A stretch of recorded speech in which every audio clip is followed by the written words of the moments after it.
Processos Psicológicos Básicos 2, vamos falar sobre estruturas anatômicas envolvidas em processo de tomada de decisão, atenção e emoção.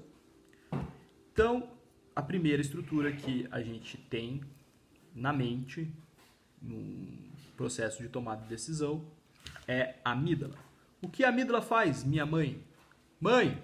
A amígdala, ela manda comandos. Manda comandos. Manda informações do meio para a do meio para a parte frontal. Para a parte frontal? Não, primeiro vai para um negócio e depois vai. Ah, primeiro vai para um negócio. Eu dou aula para ela todo dia. Não é mais ou menos isso? É, quase isso. Né? Ela dá o estímulo, ela recebe o estímulo do meio e daí ela passa lá para um outro. Não, ela recebe o estímulo do tálamo.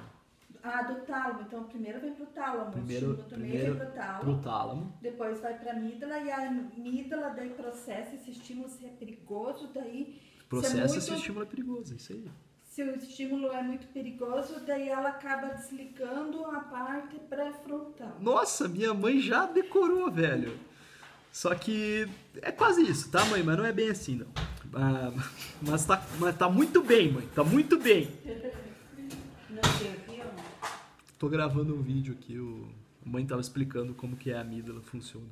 Por exemplo, quando você recebe do meio um estímulo de perigo, esse perigo vai... O tálamo manda para a amígdala acaba, quando é uma coisa muito perigosa, desligando a parte pré-frontal e a pessoa então daí não raciocina. Ela toma ela age meio que por instinto. Né? Mãe, eu quero ver você fazendo essa prova, viu? Então, a amígdala ela tem algumas funções principais. E a principal função da amígdala é dar valor emocional aos estímulos. Como que você devia ter levado?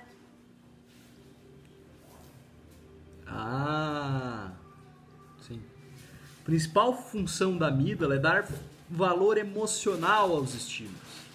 Ela atribuir significado emocional.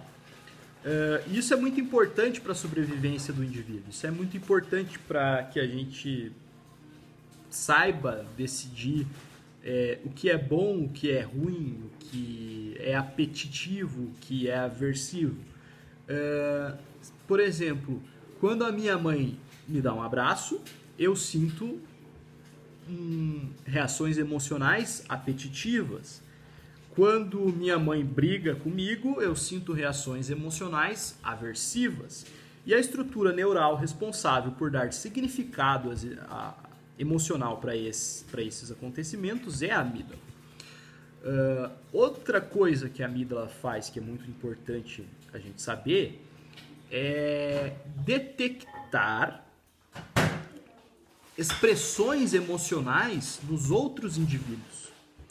Então, quando a gente olha para uma pessoa e a pessoa está com uma cara mais ou menos assim, que está com raiva, é a nossa amígdala que está nos avisando que essa pessoa está com raiva.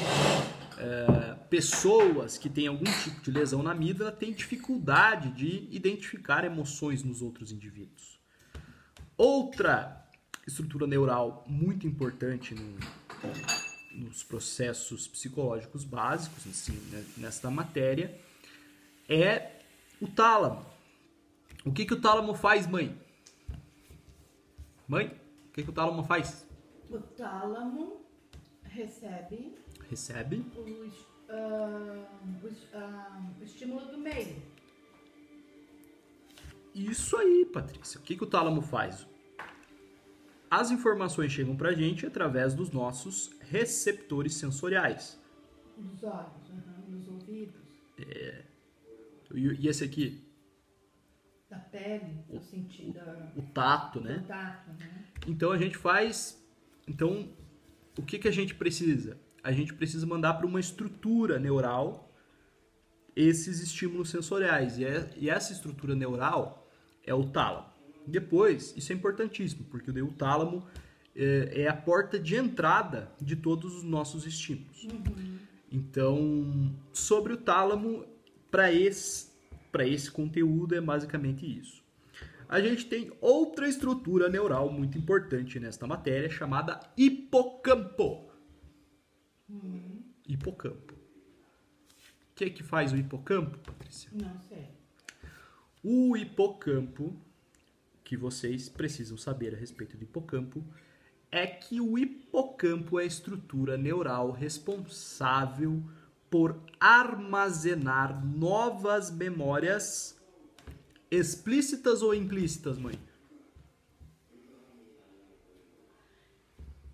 Explícitas. Explícitas. Muito bem. O hipocampo é a estrutura neural que vai armazenar as nossas memórias explícitas. E aonde que vão ficar armazenadas as nossas memórias explícitas, Patrícia?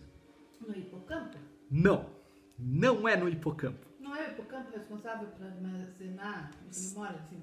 Ele é o responsável por armazenar. Mas pense no hipocampo como se ele fosse um bibliotecário. Chega um livro é informação. Chegou o livro na biblioteca, o bibliotecário tem que escolher aonde colocar esse livro. Qual prateleira? Em qual prateleira. Chegou um livro de psicologia, ele vai lá e coloca na estante de psicologia. Chegou um livro de matemática, ele vai lá e coloca na estante de matemática. Então, em que parte do hipocampo é colocado? Não é colocado em que parte... Memórias explícitas. As memórias explícitas não são colocadas em parte nenhuma do hipocampo. O hipocampo é aquele cara que fica na porta da biblioteca e vai lá e coloca na gaveta, depois ele volta para a porta da biblioteca e ele fica ali parado. Entendi. Ele não é um meio. Como assim, um meio? Um ambiente. Não, ele é uma estrutura. Uma estruturinha aqui, ó. Fica aqui, ó. Uma estruturinha. Tá, assim. e onde que ele coloca as memórias explícitas? Ele coloca as memórias explícitas. Muito boa pergunta, mãe. Tô adorando gravar contigo. Ele coloca as memórias explícitas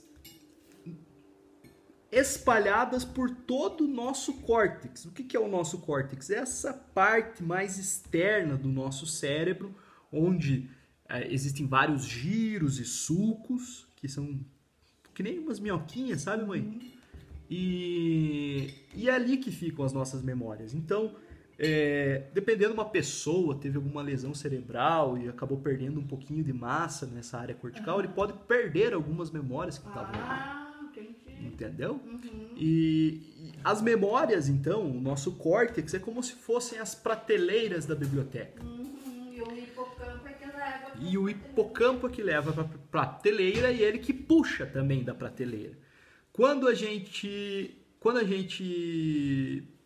precisa evocar as memórias, porque as memórias, na verdade, é importante falar que a gente tem alguns processos da memória, que é aquisição, retenção, e qual que é o último, Patrícia? Como é que repete ele? A gente tem 3 processos principais da memória, para a gente formar uma nova memória. A gente tem aquisição, a gente tem retenção e a gente tem a evocação. A aquisição chegou o livro na biblioteca, a gente foi lá e colocou na estante da psicologia. Ou melhor, chegou o livro na biblioteca, a gente colocou na estante da psicologia, é a retenção. Quando a gente precisa buscar esse livro para saber o que está informado nele, esse processo é chamado de evocação. Essas estruturas são armazenadas de forma hierárquica e categórica. Por exemplo, a gente vai colocar o livro de psicologia na estante de psicologia. A gente vai colocar a estante de psicologia próxima à estante, sei lá, da fisioterapia, da medicina, da filosofia, que são áreas assistência social, que são áreas que conversam de alguma forma com a psicologia. Então, da mesma forma que eu fui buscar essas informações para dar o exemplo, é que funciona realmente, porque ao mesmo tempo que eu estou explicando, eu estou usando todos esses processos para explicar isso. E isso funciona para todos os tipos de memórias explícitas. Agora eu não lembro, eu estava falando sobre estruturas nesse vídeo, né? Eu acho que sim. Então vamos para outra estrutura, mamãe. Me diga uma estrutura neural importante. Já falei da amígdala, já falei do tálamo, bem brevemente, falei do córtex, falei do hipocampo. Que mais que eu falo? Qual aquela pré-frontal? Córtex pré-frontal. Córtex pré-frontal. O córtex pré-frontal, Quantas estruturas são? na verdade, são infinitas. A gente está estudando bem pouquinho aqui, né? Uhum. Mas o córtex pré-frontal... Antes de falar do córtex pré-frontal, eu vou falar de outra estrutura, tá? Uhum. Já que eu falei do hipocampo, eu vou falar dos núcleos da base.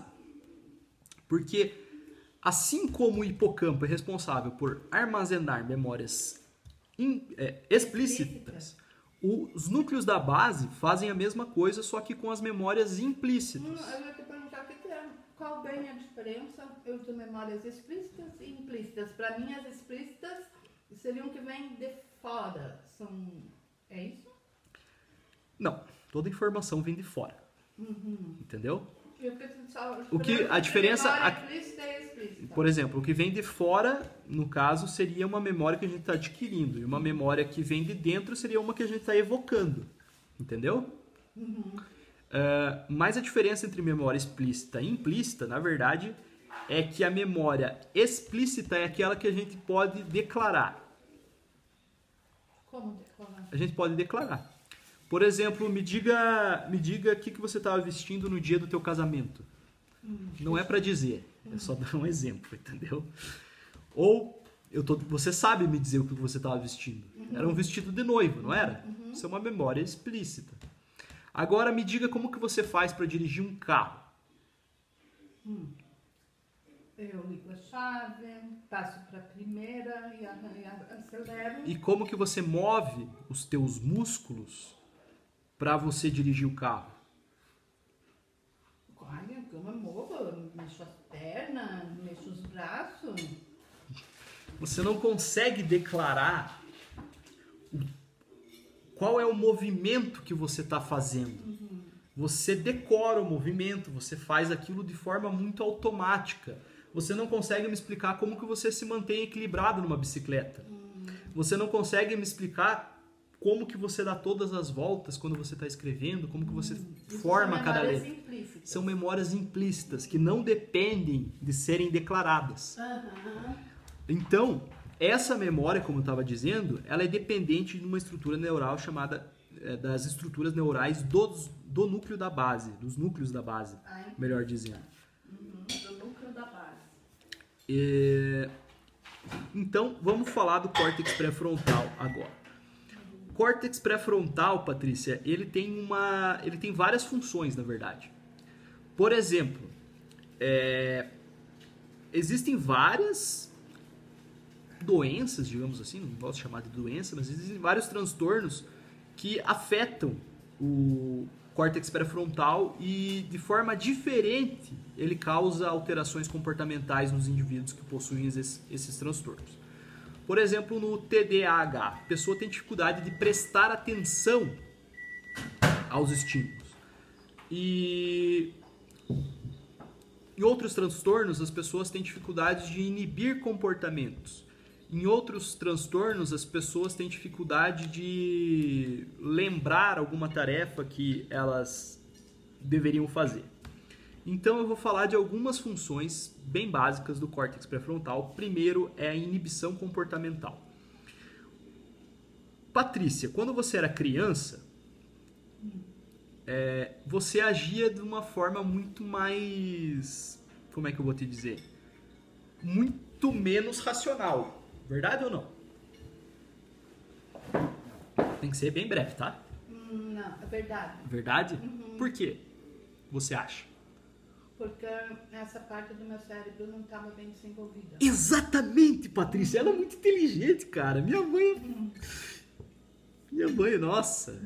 É porque o córtex pré-frontal da criança, ela não é muito bem desenvolvida. Então, a capacidade que a criança tem de avaliar ganhos e perdas, de esperar alguma coisa, de inibir um comportamento que pode ser inapropriado, ela é reduzida. Por isso que a criança chora demais, por isso que a criança reina demais, por isso que a criança faz birra demais, por isso que ela não se controla, porque ela não consegue inibir comportamentos que são socialmente inapropriados.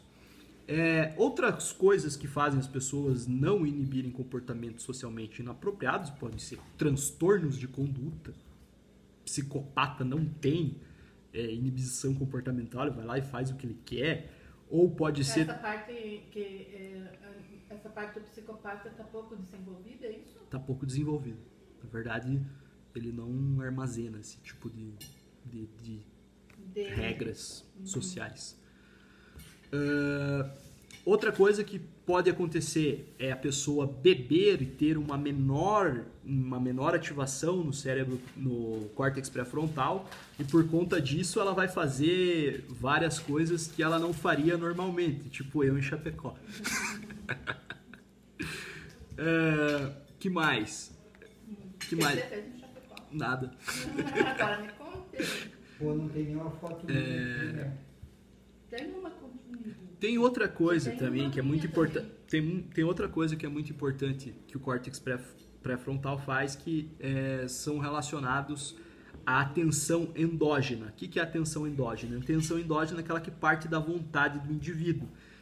Então, através de estruturas do córtex pré-frontal é que a gente toma, que a gente faz essa capacidade, ou melhor, a gente tem essa capacidade de selecionar os estímulos que são úteis para a gente naquele momento e ignorar aqueles estímulos que não são úteis no momento. No TDAH, a pessoa tem dificuldade em selecionar esses... no TDAH, a pessoa tem dificuldade de ignorar os estímulos que não são úteis. Então, ela fica perdendo foco nas coisas muito fácil. Outra coisa que o córtex pré-frontal faz está relacionado ao monitoramento de erro. O monitoramento de erro é aquela coisa que a gente diz assim: Patrícia, vai na farmácia para mim. E a Patrícia tá lá, sei lá, secando um cabelo. Ela diz: beleza, vou na farmácia para você. Passam umas 5 horas, ela lembrou: não fui na farmácia para ele. Por quê? Porque o córtex pré-frontal, ele também tem essa capacidade de dizer, de monitorar aquilo que a gente tem para fazer. Como o dela não é muito bem desenvolvido, ela demorou 5 horas para lembrar. Brincadeira, tá, mãe? Acho que é isso. A revisão que eu podia fazer é essa. Muito obrigado e até a próxima, galera.